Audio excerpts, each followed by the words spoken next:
আবার পুনর্নির্মাণ করতে হবে। করিমগঞ্জের শহরে যে ড্রেনেজ ব্যবস্থা, সেই ড্রেনেজ ব্যবস্থা অত্যন্ত অবৈজ্ঞানিক ড্রেনেজ ব্যবস্থা। তার জন্য বছরে বছরে এই কৃত্রিম বন্যা হয় এবং এই কৃত্রিম বন্যার কারণে মানুষের দুর্ভোগ মারাত্মক হয়, মানুষের শোচনীয় পরিস্থিতি হয়। এবারের যেটা হয়েছে এটা একটা মারাত্মক হয়েছে। অনেক মানুষের অনেক জিনিসপত্র, আসবাবপত্র, ভ্যালুয়েবল জিনিসগুলো নষ্ট হয়েছে। এছাড়া আপনারা জানেন দীর্ঘদিন ধরে এই করিমগঞ্জ শহরের প্রধান রাস্তা সহ অন্যান্য রাস্তাগুলা একদম ভগ্নদশা অবস্থা, এবং ভগ্নদশা, এখানে মানুষ যাতায়াত করতে পারছে না, স্কুলের ছাত্ররা যাতায়াত করতে পারছে না, সময় মতো যে যদি অ্যাম্বুলেন্স কেউ ডাকতে হয় সেই অ্যাম্বুলেন্স গিয়ে সময় মতো পৌঁছে না, আবার রুগী নিয়ে সেই অ্যাম্বুলেন্সের জায়গায় পৌঁছতে পারে না। এরকম একটা অবস্থা হয়েছে। ব্যবসা বাণিজ্য প্রায় লাটে উঠেছে, এবং যখন বৃষ্টি না হয় ধুলোর সময়, তখন এই যে সাধারণ যে ব্যবসায়ী যারা, ক্ষুদ্র ব্যবসায়ী যারা এবং ফুটপাতের ব্যবসায়ী যারা, তাদের অবস্থা মারাত্মক অবস্থা হয়, তারা অসুস্থ হয়ে পড়ে এই ধুলার যন্ত্রণায়।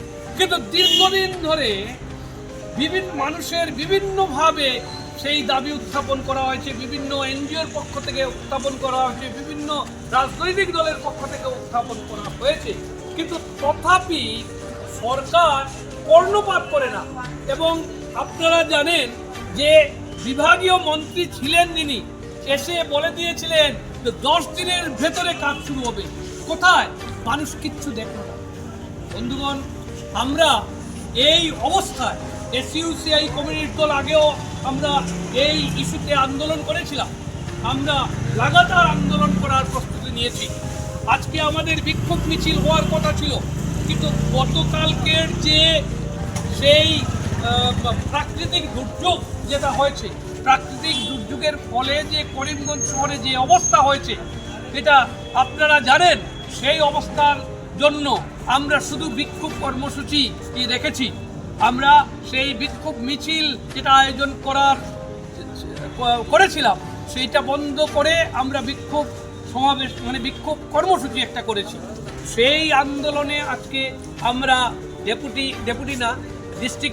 ডিস্ট্রিক্ট কমিশনারের অফিসে এসেছি। ডিস্ট্রিক্ট কমিশনারকে আমরা একটা মেমোরেন্ডাম দেব এই দুটা দাবি নিয়ে, এবং মেমোরেন্ডাম আমরা কপি টু চিফ মিনিস্টার এবং কপি টু NSDCL তাদেরকেও দেব। এই মেমোরেন্ডাম দেওয়ার মাধ্যমে আমরা তাদেরকে একটা বিষয় পরিষ্কারভাবে আমরা বলে দিয়েছি, যদি তারা ইতিমধ্যে উপযুক্ত যদি ব্যবস্থা না নেন, তাহলে আমরা বৃহত্তর আন্দোলনের পথে যাব। এটা আমাদের